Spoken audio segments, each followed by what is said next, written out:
D'accord, bonjour. Pour continuer avec l'inhibition, donc la deuxième catégorie, après avoir vu l'inhibition réversible, là nous allons voir l'inhibition irréversible ou ce qu'on appelle l'inhibition covalente. Donc comme son nom l'indique, les inhibiteurs irréversibles, ils modifient de manière covalente et permanente une enzyme. C'est pas comme une enzyme, comme un inhibiteur qui va se fixer et qui va inactiver pendant un certain temps. C'est une modification qui est covalente, donc il y a des liaisons qui sont covalentes qui vont se créer entre l'enzyme et le substrat, entre l'enzyme et l'inhibiteur, et qui sera impossible d'éliminer par la suite. Donc c'est une inhibition euh, covalente totale, définitive. Donc elle est similaire à l'inhibition compétitive. Compétitive, soit il y a une compétition pour le site actif. Si c'est le substrat qui passe, donc il y aura formation du complexe enzyme-substrat. Si c'est l'inhibiteur, il va se fixer au site actif, mais de manière covalente, donc définitive. Donc chez les organismes vivants, c'est l'arrêt de la voie métabolique. Quelle que soit la voie métabolique, l'enzyme qui est inhibée, c'est définitive. Donc le substrat et l'inhibiteur irréversible. Donc ces inhibiteurs, généralement, ils ont une structure très similaire à l'enzyme et ils vont se fixer au niveau du site actif par des liaisons covalentes. Donc le mécanisme, c'est pour former des liaisons covalentes. Les inhibiteurs irréversibles contiennent souvent des groupes fonctionnels réactifs qui réagissent avec le site actif, donc avec les acides aminés du site actif. Ces groupements, ils sont électrophiles. Donc les inhibiteurs ils possèdent des groupements électrophiles qui réagissent avec les chaînes latérales des acides aminés du site actif contenant des nucléophiles. On l'a déjà vu, plusieurs sites actifs, notamment dans le site catalytique, on a des résidus qui sont nucléophiles, qui ont pour mission, pour raison d'être, c'est de former c'est faire partie du mécanisme de catalyse nucléophile, donc formation de l'intermédiaire covalent.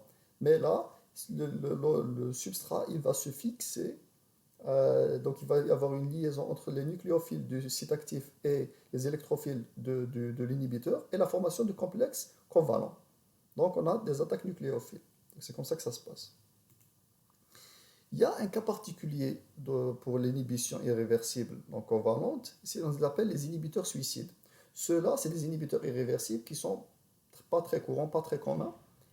Et on les appelle aussi c'est des inhibiteurs de mécanismes. C'est des analogues de substrat, donc c'est comme les inhibiteurs, ils ressemblent au substrat, mais ils ne sont pas réactifs. Alors que dans le cas des autres inhibiteurs irréversibles, on a dit que directement, s'il y a la liaison, il y a la formation de la liaison covalente, car il y a des groupements réactifs qui vont former la liaison covalente. Là, donc l'inhibiteur, il n'est pas réactif tout de suite. Donc, l'enzyme commence le mécanisme de catalyse. Directement, l'enzyme, elle va croire que c'est son substrat.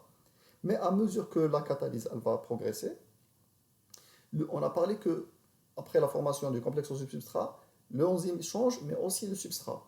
Donc, elle va influer sur la structure. Donc, le substrat, il va commencer à avoir des changements donnant un intermédiaire réactif. Donc, dans ce changement, au cours de son changement de cet inhibiteur, ce pseudo-substrat, il va devenir réactif et il va former la liaison covalente. Donc, c'est une sorte de piège. Donc, c'est une sorte de piège. L'enzyme, il est piégé en se liant à cet inhibiteur qui va croire que c'est son substrat. Et ensuite, il devient réactif et forme la liaison covalente. Donc, c'est le cas des antibiotiques. Donc, les antibiotiques, c'est des inhibiteurs, c'est de ce genre d'inhibition. Donc, on va parler des applications des inhibiteurs. Donc, je vous renvoie pour les exemples. Donc, pour chaque type d'inhibition, je vous renvoie vers le support du cours qui est déjà partagé. Le support du cours, donc il y a tout, soit sur Classroom, soit sur la plateforme. Vous avez tous les exemples pour tous les types et aussi les applications. Donc, vous pouvez les consulter. Et vous devez les consulter. Ça fait partie du cours. Les applications des inhibiteurs, donc les inhibiteurs d'enzymes sont présents dans la nature. Donc dans la nature, ils existent déjà. donc dans la cellule pour faire sa régulation, comme on l'a dit, pour réguler, pour allumer et éteindre, pour diriger les ressources vers les voies qui sont prioritaires en ce moment. Pour la défense et l'attaque, donc les organismes vivants, par exemple, on va parler des insectes, ou bien des plantes, ou bien des animaux. Parfois, ils sécrètent certains composés, certaines molécules qui vont inhiber des enzymes pour se protéger. Pour se protéger, par exemple, un insecte ou bien une plante, elle va sécréter tel inhibiteur pour tuer son prédateur, ou bien c'est ça, ou bien pour l'éloigner, pour le déranger. On va parler aussi d'attaque, par exemple, les serpents, ils peuvent utiliser le venin qui contient des inhibiteurs d'enzymes. Ces inhibiteurs, ils sont très très toxiques, donc parce qu'ils vont attaquer directement les voies respiratoires ou bien le système nerveux. Donc, les inhibiteurs artificiels, donc qui ne sont pas naturels, qu'on utilise, sont souvent utilisés comme médicaments. On a parlé par exemple des anticancéreux. Les anticancéreux, ils inhibent la synthèse d'éléments en inhibant certains enzymes, l'élément nécessaire à la cellule cancéreuse, à sa croissance. On parle des antibiotiques. Les antibiotiques, qu'on connaît par exemple comme la pénicilline c'est un inhibiteur irréversible, donc covalent, suicide. C'est un inhibiteur de mécanisme. Comment il agit? Il va agir sur une enzyme, glycopeptide transpeptidase. C'est une enzyme qui s'occupe de la réticulation de la paroi peptidoglycane. La paroi peptidoglycane, c'est une paroi qui est rigide, qui est épaisse, qui est imperméable. Pourquoi? Parce que les glycopeptides, ils sont réticulés. Réticulés, c'est comme un tissu, une souge. Donc c'est très complexe comme structure. Donc cette réticulation, c'est une enzyme qui est responsable de ça, qui va tisser cette paroi. Et pour empêcher cette réticulation, l'antibiotique, donc l'antibiotique, il va attaquer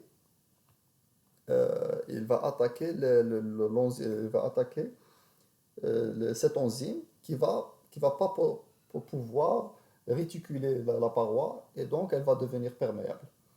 Donc à l'origine, cette pénicilline, elle était produite par le champignon Penicillium et on a fait son extraction, donc elle est naturelle. Les inhibiteurs peuvent également être utilisés comme des insecticides. Donc les insecticides un insecticide va attaquer les enzymes du système nerveux des insectes, donc il va les tuer. Les herbicides ou les désinfectants, ils sont aussi utilisés comme armes chimiques. Les armes chimiques, généralement, c'est des gaz qui vont attaquer le système nerveux central. Ces gaz, comme le plus connu, c'est le DFP, c'est des armes prohibées qui sont interdites au niveau des conventions internationales. Donc, ça attaque l'acétylcholinestérase. Ils vont inhiber l'acétylcholinestérase. L'acétylcholinestérase, c'est elle qui est responsable du transport de l'acétylcholine. Donc, c'est qui va faire entre les pulsions nerveuses et donc va créer une paralysie.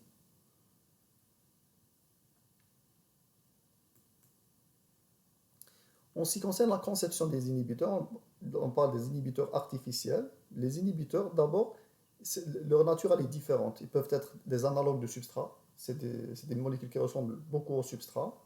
Des analogues de l'état de transition, on a parlé que on peut prendre des molécules qui ressemblent à l'état de transition. Ça veut dire quoi? L'état de transition, la molécule à l'état de transition et la molécule au repos, elle n'est pas la même. Donc, l'état de transition, c'est la molécule qui a déjà absorbé l'énergie d'activation. Donc, il y en a des inhibiteurs qui sont des analogues de l'état de transition de la molécule, de l'enzyme, ou bien des complexes métalliques, ou bien diverses molécules. Donc, comment faire cette conception? Donc, au départ, quand la médecine n'était pas très très développée, donc la découverte des inhibiteurs d'enzymes, donc de médicaments, et elle était beaucoup plus soumise au hasard et aux erreurs. Donc on faisait beaucoup de tests, donc on prenait une panoplie de produits, on les essayait pour voir laquelle qui marche le mieux. Ou bien l'ethnopharmacologie. L'ethnopharmacologie, c'est quoi? C'est une discipline c'est une étude interdisciplinaire de l'ensemble des matières d'origine végétale, animale, minérale, etc. Et c'est des savoirs pratiques, c'est des savoirs de culture vernaculaire, c'est des cultures traditionnelles, mettant en œuvre, qui mettent en œuvre pour modifier les états des organismes vivants à des fins thérapeutiques. Donc généralement, c'est les inhibiteurs d'enzymes, ils faisaient partie de notre culture, donc on les utilisait à travers des herbes ou des huiles, etc. C'est cette ethnopharmacologie, donc en médecine, on l'utilise. Donc si on sait que cette molécule, elle soigne telle chose, on va faire l'extraction et on va voir, on va trouver l'inhibiteur d'enzymes à l'intérieur. Maintenant, donc avec le progrès de la technologie, etc., surtout de l'informatique, donc on fait des criblages à haut débit, donc on va prendre des bibliothèques chimiques, donc on a des structures chimiques qui sont déjà dans les logiciels, on a des milliers voire des millions de molécules qui sont dans le fichier, et on va faire des simulations. Donc c'est ça ce qu'on appelle un criblage, donc un criblage à haut débit.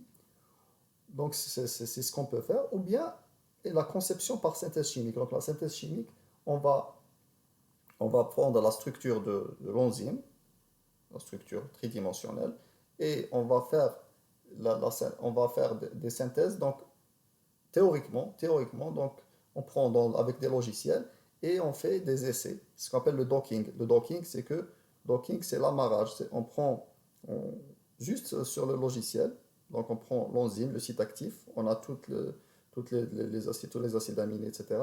Et on prend des milliers, voire des centaines. On va voir quel est qui va avoir le plus d'affinité, qui va aller le mieux dans le site actif. Quand on trouve le meilleur résultat, la meilleur résultat, donc on va aller au laboratoire et synthétiser cette molécule. Donc c'est ce qu'on fait actuellement au niveau des laboratoires de pharmacologie, etc. Je vous remercie. Ça